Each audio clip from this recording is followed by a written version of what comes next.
नमस्कार, मैं हूं शालिनी और आप देख रहे हैं मेरा फर्रुखाबाद सबसे तेज सबसे सर्वाधिक खबरों वाला चैनल। सपा सांसद डिम्पल यादव अपने संसदीय क्षेत्र मैनपुरी पहुंची, जहां मैनपुरी सदर के पूर्व सपा विधायक राजकुमार उर्फ राजू यादव की आवाज देखने पहुंची। डिम्पल यादव पूर्व विधायक राजकुमार उर्फ राजू यादव के पैर का हुआ था ऑपरेशन। सपा सांसद डिम्पल यादव का जिले में भ्रमण का आज तीसरा दिन। पत्रकारों से वार्ता करते हुए भाजपा पर सदा जमकर निशाना साधा।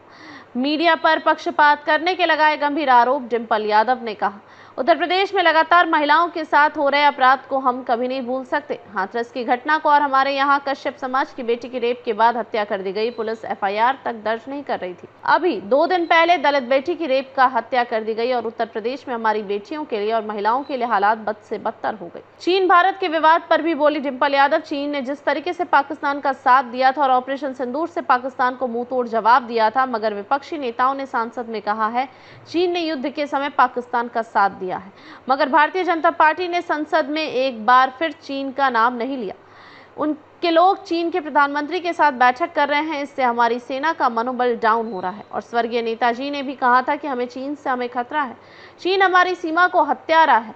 बसपा सुप्रीमो मायावती को लेकर बोली भाजपा यह सब करवा रही है, तभी अब बयानबाजियां हो रही हैं। पीडीए को कमजोर करने के लिए राष्ट्रीय अध्यक्ष जी के द्वारा पीडीए को मजबूत किया जा रहा है। पीडीए के जरिए ही हम जन जन तक पहुंच रहे हैं।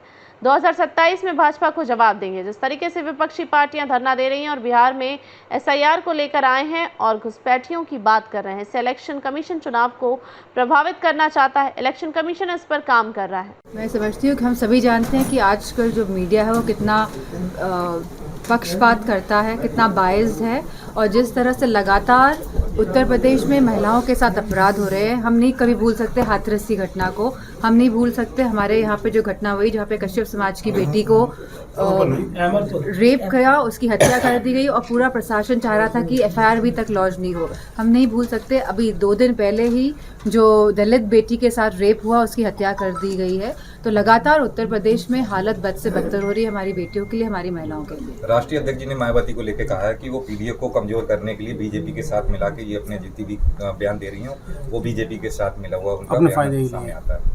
नहीं, वो साफ दर्शाता है कि बीजेपी का साथ देने के लिए ही इस तरह के बयानबाजी हो रही है।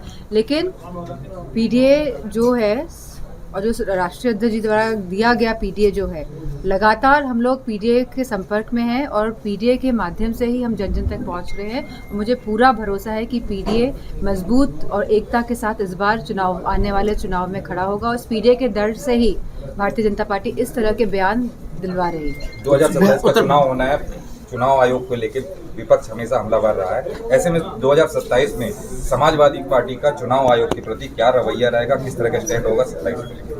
जो रवैया रहा है, जिस तरह पूरी विपक्षी पार्टियों ने धरना प्रदर्शन किया और जिस तरह एसआईआर लेकर आए हैं बिहार में और जिस तरह घुसपैठियों की बात कर रहे हैं, ये साफ दर्शाता है कि चुनाव को प्रभावित करने के लिए ही इलेक्शन कमीशन काम कर रहा है, जिससे कि fair and free elections Bharat में ना हो पाए।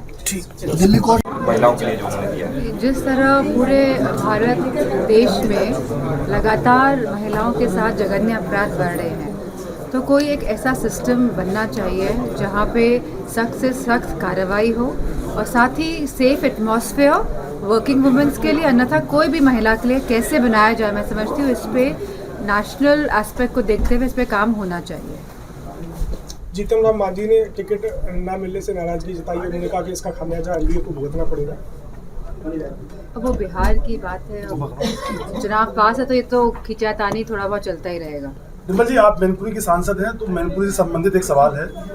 मैनपुरी के जो एसपी हैं उन्होंने एक नया रूट डाइवर्जन एक नियम लागू किया है, जिससे मैनपुरी का किसान बहुत परेशान है, वो मंडी तक नहीं पहुंच पा रहा है, बेहद घाटे में इस समय किसान है। इस पर क्या प्रतिक्रिया रहेगी? तो ये हम उनसे बात करेंगे जो है और देखेंगे रूट डाइवर्जन, मुझे पता नहीं है जो आप बता रहे हैं, तो इसके बारे में बात करके मैं रूट डाइवर्ट करने की बात करूंगी जो ओरिजिनल रूट है। दिशा की बैठक में आपने मिशन में 147 ग्राम आपने सवाल उठाया था, 147 जो टंकी बनी है उसको लेके आरओ पानी नहीं मिल रहा, उन्हें रिफिलिंग नहीं हो रही। हाँ, तो वो क्लोरिनेटेड वाटर दे रहे हैं या नहीं दे रहे हैं, तो इस पे सवाल उठाया गया है। We are waiting for the clarification जो आएंगी तब इस पे बात की जाएगी, बिकॉज हम भी ये जानने के इच्छुक हैं कि क्या जो पानी पहुँचाया जा रहा है वो क्लोरिनेटेड और सेफ फॉर ड्रिंकिंग है कि नहीं। मैडम, चीन लगातार भारत पर कब्जा करता चला जा रहा है और प्रधानमंत्री जी बिल्कुल मौन बने हुए हैं, कोई जवाब नहीं दे रहे हैं। हमने देखा कि किस तरह जो ये घटना हुई और जो ऑपरेशन सिंदूर हुआ उसके बाद चाइना का क्या रवैया रहा और किस तरह संसद में लगातार विपक्षी दलों के सभी नेताओं ने इस मुद्दे पे बात करी, लेकिन सरकार द्वारा एक भी बार संसद के अंदर चीन का नाम ना लेना अपने आप में दर्शाता है कि किस तरह यह सरकार कोई भी चीज़ एक्सेप्ट करने के लिए तैयार नहीं है। और जहां विपक्षी नेताओं ने सभी ने कहा कि चीन का साथ रहा है पाकिस्तान के साथ इस पूरे जो ये पूरा ये सिंदूर ऑपरेशन की जो पहले की घटना है और जिस तरह सिंदूर ऑपरेशन हुआ, तो चीन का साथ रहा है पाकिस्तान के साथ। और बीजेपी के द्वारा चीन का नाम ना लिया जाना संसद में और उसके बाद चीन के प्रधानमंत्री के साथ जाके बैठकें करना, तो मैं समझती हूँ इस तरह की जो ये नीति अपनाई गई है भारतीय जनता पार्टी द्वारा, इसने हमारे सेना का मनोबल गिराने का काम किया है। नेताजी शुरू से कहते थे जितना चीन से पाकिस्तान से खतरा नहीं, उससे ज्यादा चीन से खतरा है। जब नेताजी मौजूद थे और नेताजी ने कई बार, एक बार नहीं कई बार मेरे सांसद रहते हुए हाउस में ये बात उठाई कि असली खतरा हमें चीन से ही है। तो मैं समझती हूँ कि नेताजी को पहले ही से इस बात का आभास था कि चीन बहुत ही खतरनाक देश है और लगातार हमारे भारतवर्ष की सीमाओं को हथियाने में लगा हुआ है।